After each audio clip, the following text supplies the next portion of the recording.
So I'm going to get into the news before we go down any other horrible, horrible jokes. And we're going to start off with a horrible, horrible joke. Sorry. I should probably give you the facts before I give you my opinion. Disney CEO Bob Iger says Marvel and Star Wars movies will be on the streaming service. So Disney announced that in, I believe, 2018 is going to start. They will do their own HBO Now, HBO Go type app with ESPN. So all their sports that they pay for right this moment will be available with no cable subscription required like it is currently. And they are also working on one branded for the rest of the Disney stuff. And at first there were reports saying, oh, well, Marvel and Star Wars aren't going to be affected by this deal. Now it looks like Bob Iger and Disney are taking their toys home and playing with them in the corner, much like the analogy I used for Apple. Well, can we first of all say big props for doing something that cable fucking couldn't, which is separating ESPN from the rest of your bullshit? Because if you are a sports fan, I am not, but if you're a sports fan, it makes sense that you then subscribe to ESPN. And the big pull for a lot of people of not being able to be cord cutters is that they need their sports. They need access to this. And it's not all ESPN, because sometimes it's your local channels, your local affiliates are the ones that play those things. And they're always like, well, you can get an antenna. Fuck, like an antenna works anymore. But maybe, you could be the one. You could be that lucky guy. And there are services that are giving you local channels. YouTube does it in certain sectors so far, and I'm sure that they're going to try to expand that out. And more that'll happen. But absolutely, if you're the sports fanatic, cable has been something that you kind of had to have. Cable, satellite, or whatever. And this is finally a separation of that, of like, no, you don't really need to. Flip side of it is, if you are like me and you don't like sports at all, I've had to have ESPN and pay for ESPN as part of my cable package as far back as I can remember, without any choice in the matter. It's like, well, I just want to get these other channels. I don't watch a single sports channel. Well, no, you gotta have it. And every once in a while, you just have to put it on in the background and just fucking watch the fucking strongman championships or something, or bowling if that's on like ESPN 9. And just pretend, just fake it, just for a little bit, man. Just earn the testosterone, what little we give you, whatever you can pump out. Yeah. So the other interesting part in this is that back in August, Disney said that it had acquired a large stake in Major League Baseball's streaming technology business, BAMTech. This is the company, I believe the NHL network uses this. MLB obviously uses it for their... I was really confused. I thought BAMTech was Bam Margera's Geek Squad, where he shows up in your house and just beats the fuck out of your Windows XP machine with a baseball bat, and then throws it as dad. Exactly. Yeah, I was a little worried about how you were going to go with that, because I know two of the people that were in his crew have passed away and stuff like that. I'm trying to remember which two it was that had passed. I'm like, don't make the joke. Don't make the joke. I assume both of them were Bam Margera, but whatever. No, it was Don Vito and so his uncle Don Vito, and then Ryan Dunn, I believe, were the two. But no, and then the other side of things, because this with the BAMTech backbone, is the fact that the WWE network uses this for their backbone, for their growing library of stuff here. So my hope is, because they bought a 33% stake for $1 billion. My hope is that this improves it severely, because you better believe for the playoff games or any big sporting event, the BAMTech servers will crash if they get even remotely close to the views that they are expecting to be getting by rolling this out their own in the fall or in the spring of next year. Yeah, maybe. Here's the thing is, we're talking about right now the most successful producer of movie content out there, and Disney's been no slouch for a good number of years. They seem to, I think those guys are going to be okay financially. We're a few years into streaming services. We're a few years into the services that like are the big ones with your Netflix and your Hulu, and then the everybody gets a streaming channel on Roku kind of thing. We've seen the highs and the lows. And we've seen the new upstarts come out and struggle for a little bit and then either make it or not make it. Peace, CISO. I feel like at this point in time, there's kind of a playbook that exists that Disney has already looked at and knows what they're they're getting into to make this happen. Something like CBS's online service that they're pushing right now. I could see CBS still struggling, even though they're Paramount, they're a bunch of different stuff. Disney, I have just this weird feeling that they're not going to hit those bumps in the same ways, even though they are going to expect a lot of people. I think they're going to be prepared for it. I think they're going to rest on the right servers. They're going to know who to be in business with to make this stuff happen. And they're not going to have to fight as hard with cable companies like Netflix has, because all that groundwork has already been laid at this point, and because they've got the most clout. It's like, yeah, we're going to pull all of our stuff to our own service, but if you want to play Marvel movies all fucking weekend long, every fucking weekend, like you do on TNT and TBS and whatever else, and FX, then eat the mouse's balls, because that's kind of what you have to do. You want to keep us happy at this point. Otherwise, we can seriously fuck your shit up, because we're a company that can buy Apple.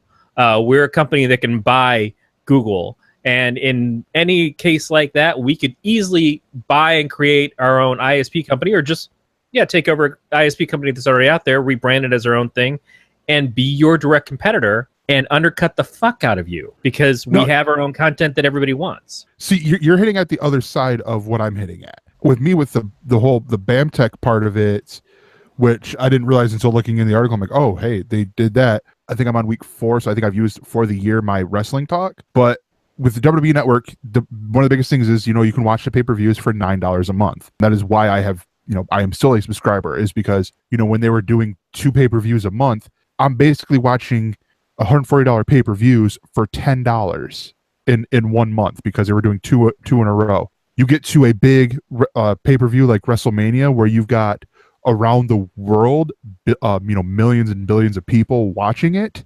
I can never watch it live. It's always, I have to go back 30 seconds, sometimes back a minute or two. Disney and ESPN are now in that same category.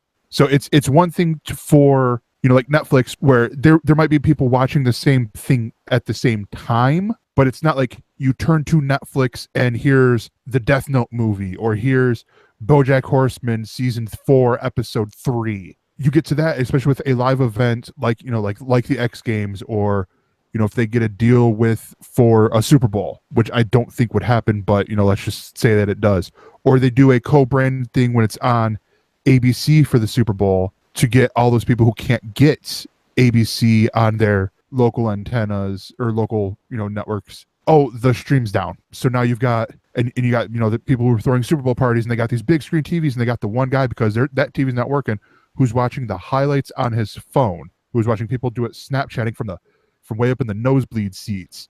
That's going to be a killer part in them either not necessarily ending, but, backing off of this whole thing, is that live side of it. I still kind of feel like, with the example of the WWE thing, I don't know how much they really emphasize watching the stuff live on their service when they're still selling the pay-per-views for $50 a pop. Oh, they do all the time. I'm sure they try to sell you on it to, like, oh yeah, subscribe to our service, but suck it up when we can't give you really great service when we're doing the live event that you should otherwise go pay $50 for. No, you can watch it later. Honestly, they just do the pay-per-views because of old deals. Right. Like, it's actually the pay-per-view, pay $70. But those old deals are making $50 in a shot when their service is $10 a month. I feel like they're not in a hurry to make it better when they still have this other income stream, and to say, oh yeah, well the other way is going to make us more money. Now they're not making the entirety of the $50 in that case, obviously, but it's not like they're losing cash on it either. And again, not the clout that Disney has. I know WWE is very popular and very big, but it's not Disney. And that's the thing, is like when you talk about powerhouses, you're talking about specific companies. Amazon's a powerhouse, Google is a powerhouse, Apple is a powerhouse, Disney is a powerhouse. These are the companies that kind of, if they weren't really trying too hard, could still wind up running the world, and maybe sort of do. Yeah. That's exactly what I'm getting at, is because they're a powerhouse. If this were to happen, where they have an event that will be seen by millions of people, I'm trying to rack my brain to figure out what that would be, because, everything that I know of sports-wise, there are deals with other things, like Major League Baseball, the World Series, that's on Fox. So it's like if they were to get that deal from Fox and they're airing, it's Game 7, it's of the World Series, and their streams go down because of BAMTech, not necessarily because of Disney, but because of a company that they bought 33% of. That's the problem. That's the weak link in this whole thing, is that little company. Because I agree with you, Disney is a powerhouse, which means Disney has to have top tier stuff. The expectations for them is so high. I just don't know that they're going to invest that much effort into BAMTech right off the bat.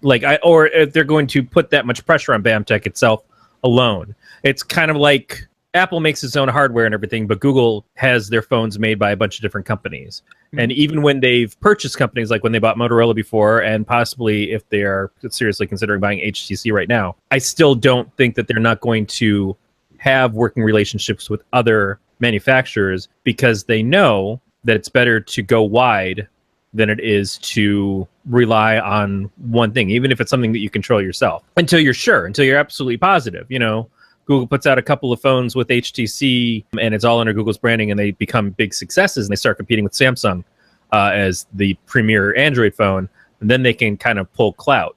But I think in the beginning, they're not going to push that hard on unsure things. But who knows? The bigger question is really, this says that they're going to move Star Wars and Marvel films over to the Disney streaming service. Do we think that they're going to take them away from the services that they're on? We are seeing a little bit of contracts running out of, like, the Marvel movies are going to finish on Netflix. I just don't know that, again, it's going to be, you're only going to find them here. It's always a crapshoot when you start something like this, especially when it's all your own stuff. The reason why Netflix is compelling, as good as Netflix's original content is, I don't know if I would subscribe to Netflix, at least not continuously, just for their content. And the reason I haven't subscribed to something like Hulu is because their content isn't really interesting to me yet. We'll see how Runaways goes, and everything else is stuff that I pay cable for. The reason I subscribe to cable is because there is a wealth of content from different things, and you never know what's going to be the stuff that attracts your attention at that point in time. I agree with you on that. I think Disney could, because, again, they are the juggernaut here that they could take their stuff and go. It would be one of the most compelling services to have. But at the same time, would I subscribe to it? I don't think I would, because a lot of the movies I'm going to see in theaters, I'm going to buy physically. So it's like, unless they just go, we're not going to release them on Blu-ray, on 4K or whatever, then I probably will not subscribe to the service. Yeah, the thing that I'm waiting for, the big shoe that I'm waiting to drop, not looking forward to, but that I just at some point have to expect somebody's going to do it, is when someone pulls their channels and their content and everything off of cable and satellite providers. When somebody says, okay, at this point, you're only going to see our stuff through our own streaming content, and you're not going to see you're not going to have a Disney Channel, and you're not going to have a Toon Disney, and you're not going to have ABC, and you're not going to have Freeform. All that stuff is going to go, and it's going to be strictly our house, and that's the play. That would be a giant thing to lose for cable companies and TV companies in general. And I don't know what the upside to that would be for Disney, because obviously you're losing advertisers unless you start having advertisers your own stuff, and people are not going to love paying for a subscription to something. But we already do with cable. We already do. We're used to having advertisements in the middle of our Disney stuff. We're used to having advertisements on broadcast TV in the middle of our films from these companies. But at some point, that's going to happen. And I know that CBS is trying that right now with the we're going to play the premiere of Star Trek on our channel, and then we're going to push you over to our streaming service. We're going to play some Big Brother stuff here, and then we're going to put some Big Brother stuff on our streaming service. But no one's really got the balls to do that yet. The only company I could see at the moment that would be Disney. HBO, Evan is saying in the producer room, I see it, except I don't really think HBO has enough clout on their own. HBO is a big pull for the companies that own them, and I know that people are talking about buying the company that owns HBO, which is Warner Brothers, right? At this point, that owns which one? That owns HBO. Time Warner. I thought somebody was talking about buying Warner Brothers. Time Warner, right? Yeah. So Warner Brothers. They're talking about buying Time Warner because Time Warner owns HBO and they want to get HBO. I think Verizon was talking about it. And HBO, again, very beloved, has a lot of content, but at the end of the day, It's a couple of shows that are the absolute must-haves, and the rest of it is content that comes from somewhere else. And I just don't know that them pulling off of cable is going to benefit them when they're kind of like the crown jewel of cable. So taking that away, and then you're just like a sparkly rock on your own, I don't know if that's going to sell as well. Here is the power that Disney would have in pulling their stuff, all their TV channels, from cable.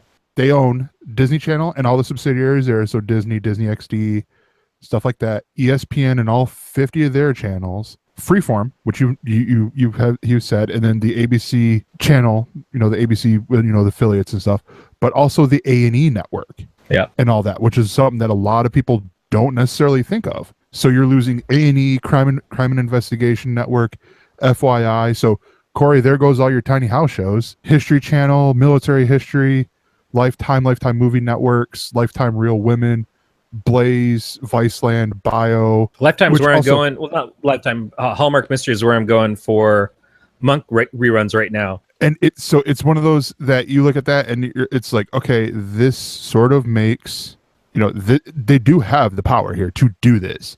I think if any company were to be the people to start their own show or start their own streaming service and be successful just with their stuff, I think it would be Disney. I do think they would have an uphill battle just because people are used to this.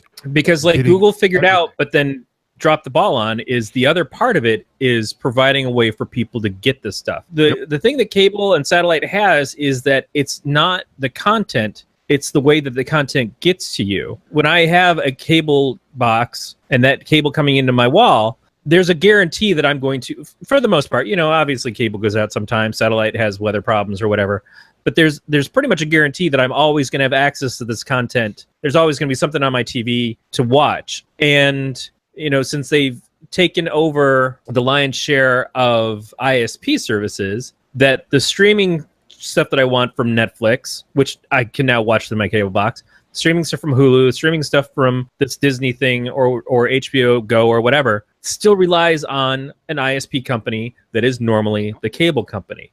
So Google doing stuff with their Google Fiber for a while was smart because it eliminated that in between. If Google wanted to create their own content and not just like slap shit on YouTube and then let some little fucking bastard drop N-words and everything and not cut them off from advertising. Oh, I'm sorry. Fuck you, PewDiePie.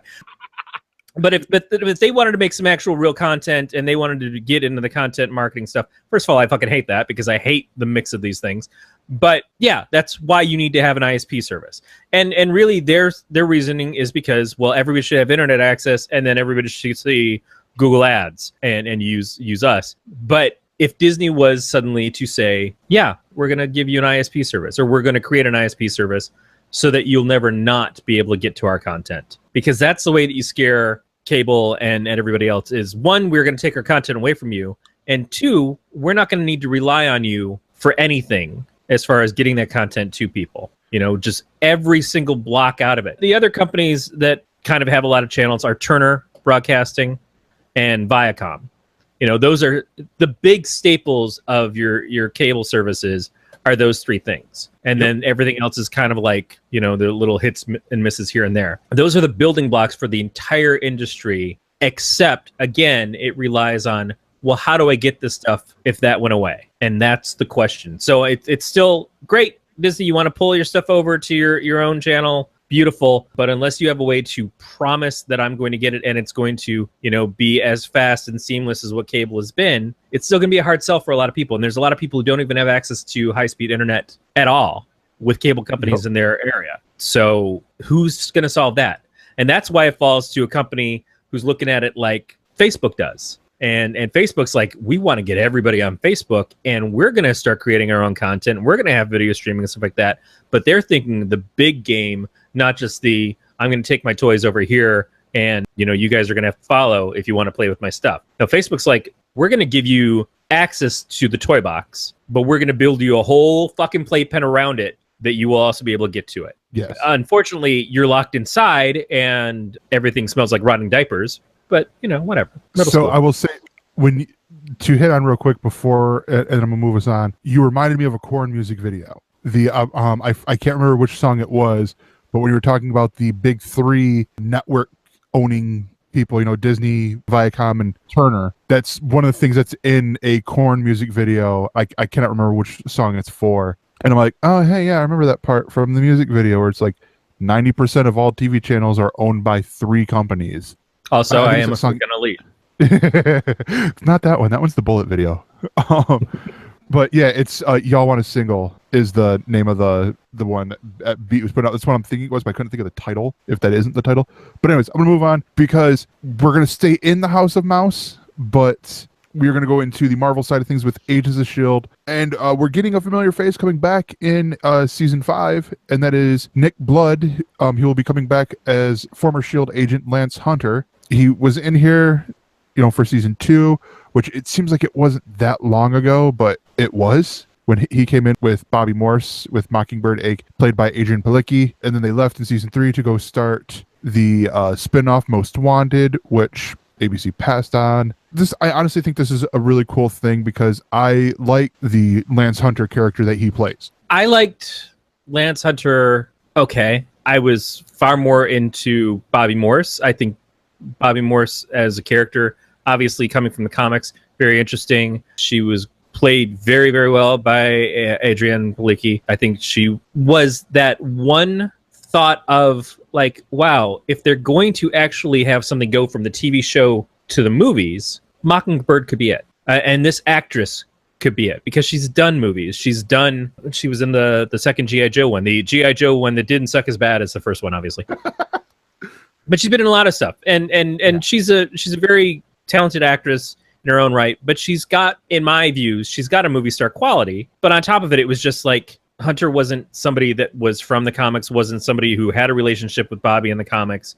So it was an introduction of a character, and then they utilized this character that they made up to bring in the Bobby Morse character and give the drama that we would normally have between her and Clint Barton, for instance, which is not bad at all. And I don't want to take away from the actor, from Nick Blood, because he was fine. He was absolutely fine. He came in, and it bummed me out because when he came in, we had briefly Lucy Lawless on the show, and I was so excited to have her on the program, and then they immediately get rid of her, and I was just like, well, why are we getting rid of her to get this motherfucker? And on top of that, right around the time that he was introduced, we lost Trip, who was another one of my favorite characters on the show. We lost him in a really lame way. But speaking of that, last season, we got Trip back. We got Ward back after just finally fucking getting rid of Ward and something that looked like Ward and wasn't Ward and fucking Ward all over the place. So I'm not terribly like impressed or surprised that the actor could come back, even though he was supposed to be exited from the show in a way that he was not allowed to return, because that's kind of what this does, is it brings in ways of changing that. And it is a show that expectations, like the storylines, can change on a dime. I'm okay with it. I'm perfectly okay with it. I agree with that wholeheartedly. And I will talk more about that in the Else Views, you know, because I did see Orville, and I'm going to be talking about that. But like, because when he came in, his TV show that was in England, Babylon, had just aired or was wrapping up when he came in. And so this is one of those where I'm like, I don't want to say giddy, but I was sitting there going, okay, this guy's really good. Like, if you can at all watch this show over here, you'll see why I'm excited for him and why it's okay that Lucy Lawless, her character got killed off in the show. Plus, she then went to Ash versus Evil Dead. And so, I think she's doing okay. She's doing fine, and she's Lucy Lawless. Yeah. It's no loss for her, but it was a show that I was watching, and all of a sudden they brought in this actress that I really, really like, and who did a very good job in the time she was there, as you would expect she would. And I was just kind of bummed out to see her go. There's an Agents of S.H.I.E.L.D. super crew that I have kind of built in my head based off of things that have happened on the show. And unfortunately, most of the super crew isn't the main characters from the show at this point. Yeah. But that was just one that, we got pointed out to us, and I'm figuring, hey, let's talk about it a little bit and give it some news. And we have. The next bit of news is that DC has found its director for Suicide Squad 2. And that will be the guy who directed, most recently, The Accountant for Warner Brothers, and is working on a sequel with Ben Affleck for this, Gavin O'Connor. Yeah, working with Ben Affleck has got to be a real scary thing these days. Because every time Ben Affleck is working on something lately, it's like, oh, that didn't get completed. Oh, Ben, it doesn't. He might not be being that dude anymore. He might not. I was going to write the script. Oh, no, I'm not going to write the script. Oh, I was going to direct. No, I'm not going to direct. No, I'm going to. Fucking Affleck is just back and forth like crazy. Shouldn't they get the director of whoever did the trailers for the original Suicide Squad? Because that was the movie that I wanted to fucking see. Yeah.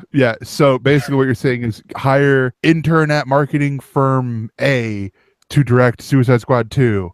It's going to be 3 minutes long. I was sold a bill of goods and then given a movie that was a fucking bill of bads. Well, yeah, Corey, they're villains. Duh.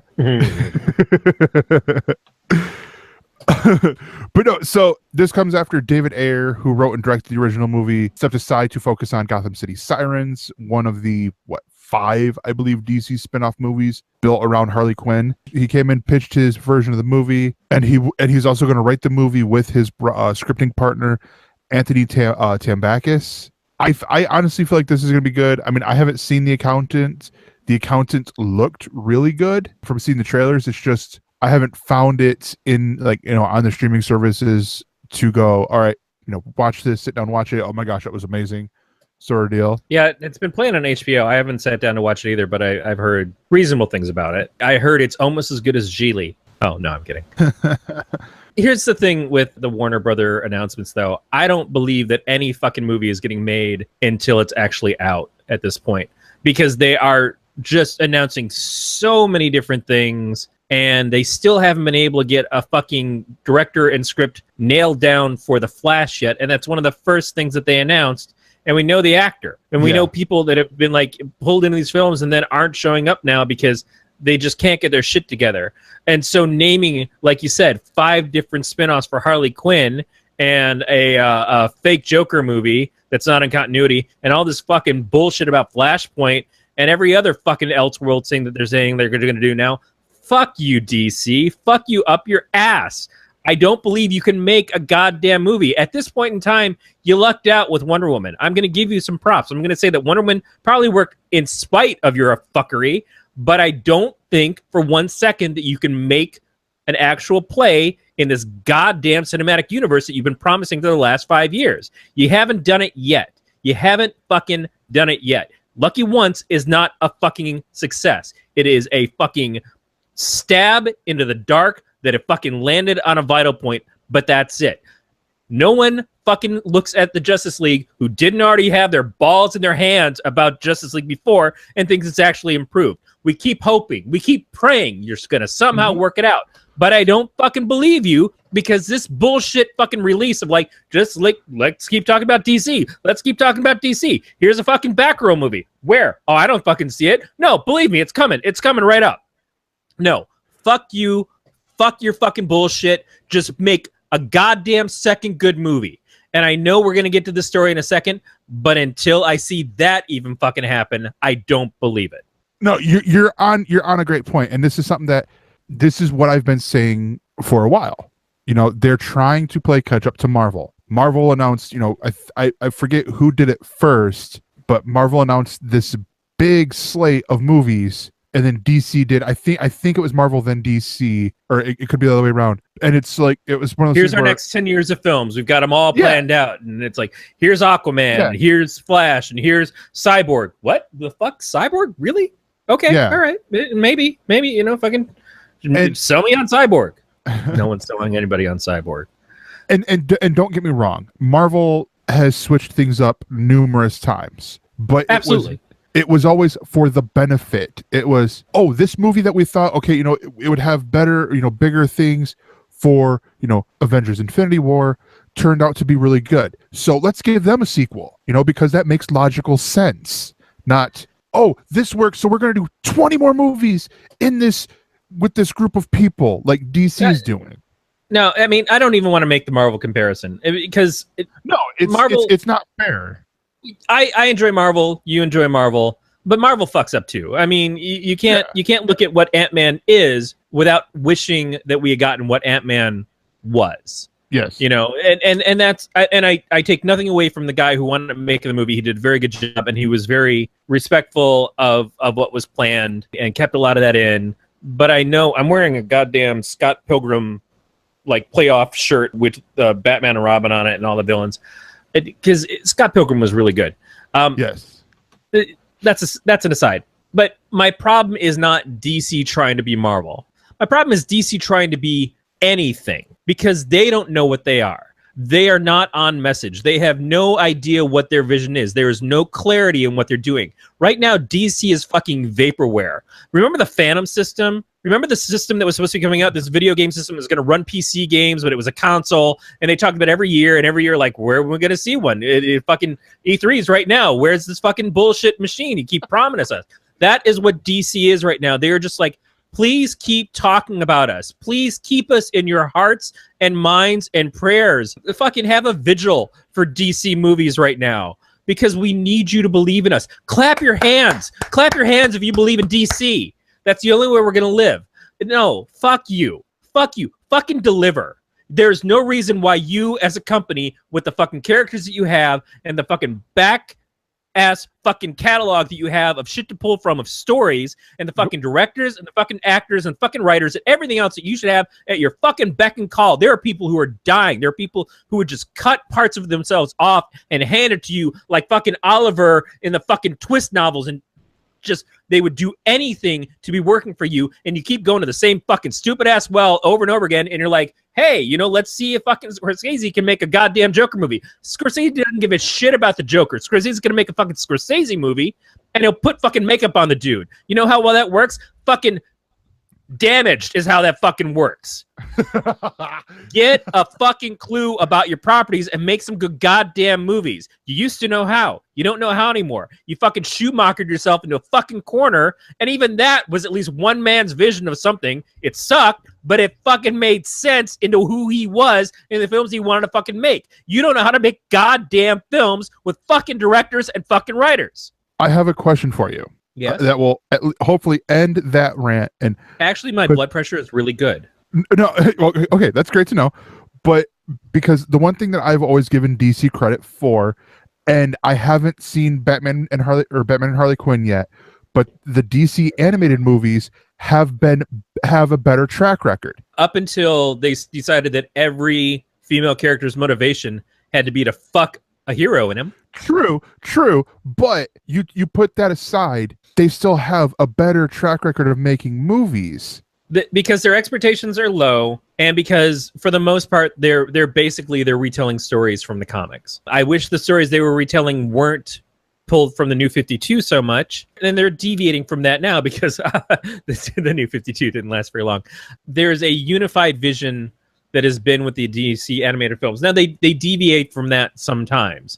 And that's the stuff that gets really kind of weird, of like, this isn't Superman, it's Zod as Superman, and it's not Wonder Woman, it's this other person as Wonder Woman, and it's not Batman because he's a vampire. But whatever, you know, it's weird. It's a little strange. And they reinvent Batman cartoons like every 3 years, and they reinvent Spider-Man cartoons at Marvel every 3 years. We think they're better. They're not really better, but they are a little bit more consistent, and there's not the huge weight on them like there is trying to make a billion-dollar film happen. And I totally get that. I totally understand that you are looking at someone else's books and saying, we need to do what they're doing. But you don't know how to do what they're doing. And you shouldn't do what they're doing. You should do what you do.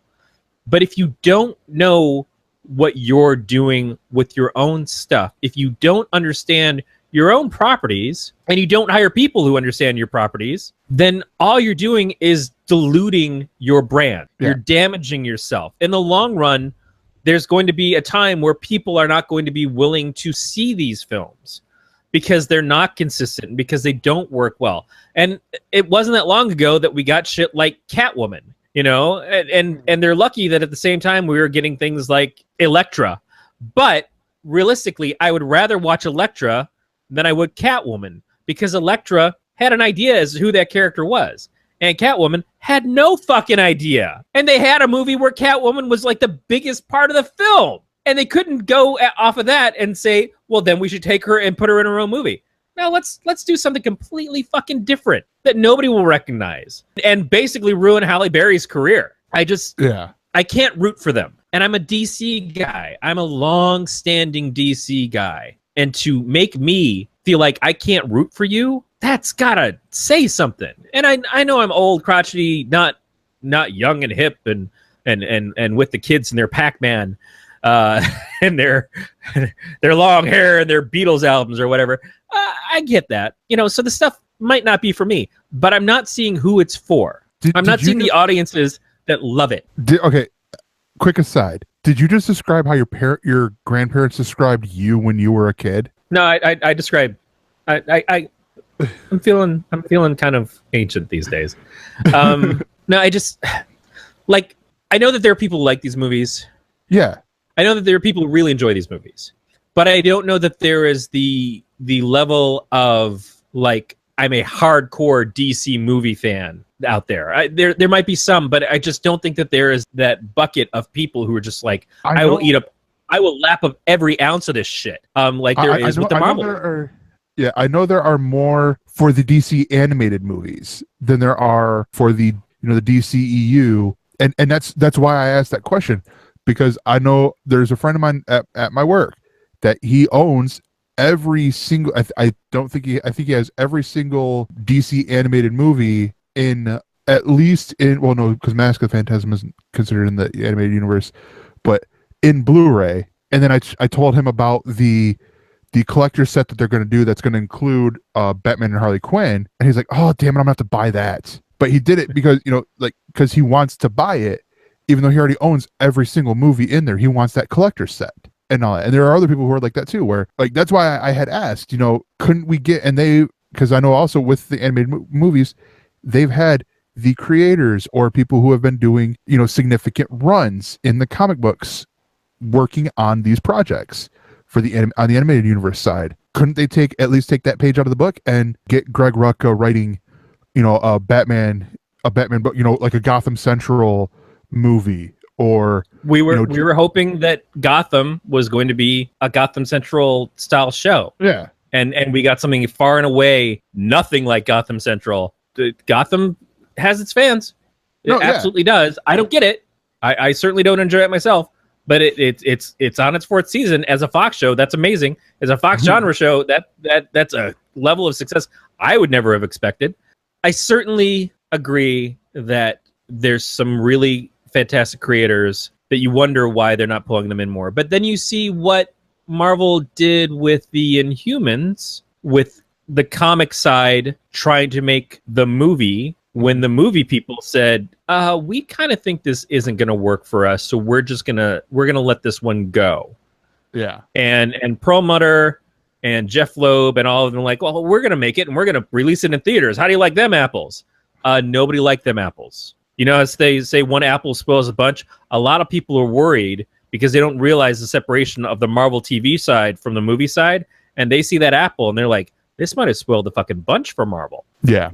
So the other bit of news that we have, this is actually going to wrap up the news segment. That's and we've covered this in parts before.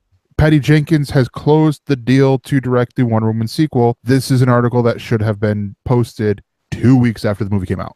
It is a bummer that they took so long. At the same time, how many of the sequels for these movies have had the same director? If we're looking at Iron Man, we get Iron Man 2 had Jon Favreau on both, but then Jon Favreau stepped away for Iron Man 3 because, frankly, a lot of people didn't like Iron Man 2. Joss Whedon did Avengers and then did Avengers 2. A lot of people had a lot of problems with Avengers 2. Captain America, different directors for the first one and then the second one, but the second one had the same directors for the third one. Thor, different directors for all three so far. But DC's the one that's had one director for a lot of their stuff, and a lot of criticism over having that same director come back. So I can understand them being a little prepared to let's wait and really make sure. But with the level of success that Wonder Woman did achieve and has continued to achieve, it seems like they would have at least been prepped of like, let's at least get her in some sort of deal and have something prepped for her, because she absolutely deserves it. I get with what you're saying, because they announced the week before Man of Steel came out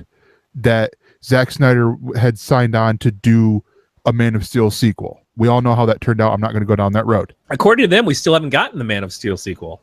That's again that fucking weird vision of like, but this isn't really Man of Steel 2. It's Batman v Superman. It's a totally different movie. The Man of Steel sequel is way down the line.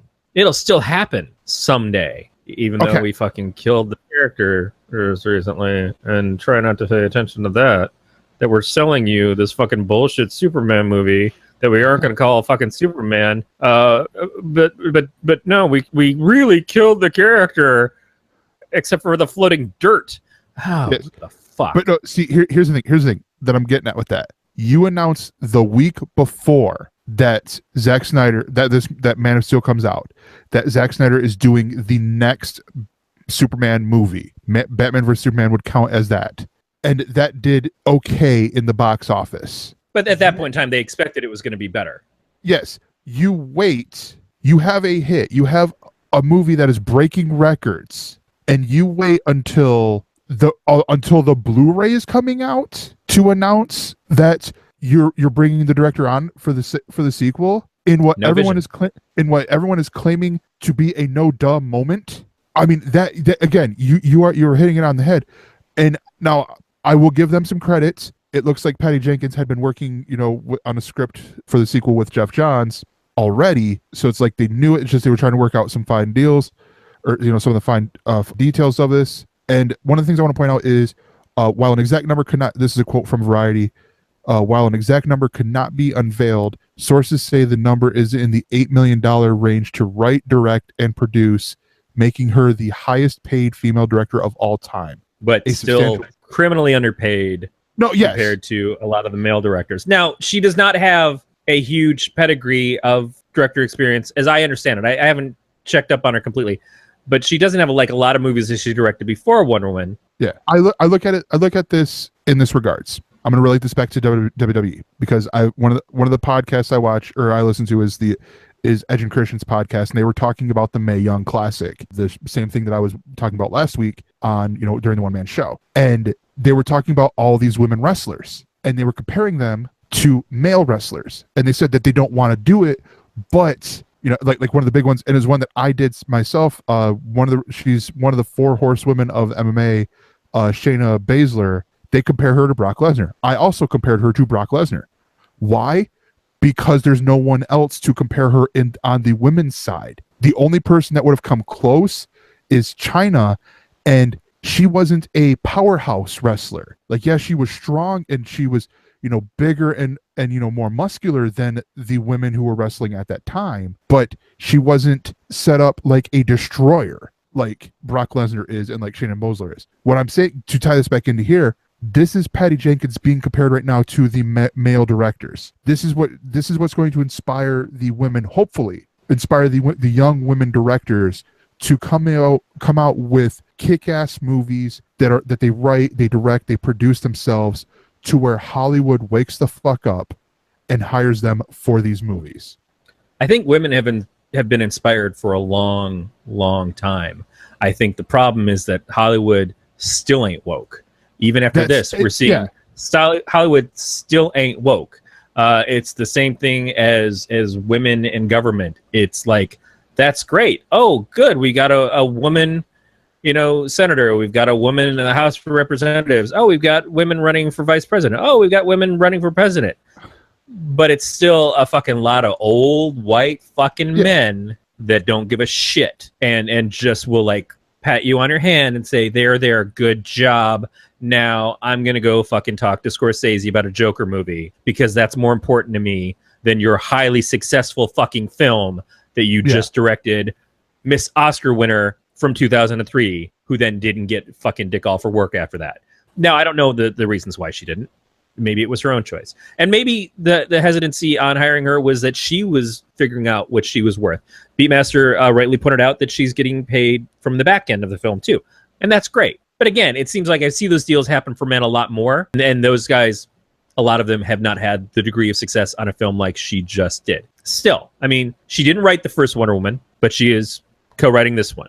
Or writing this one. I'm not sure exactly what the deal is, but she is listed as a writer on this one. So they are giving her a lot of responsibility on the film. They're putting faith in her. That's all well and good.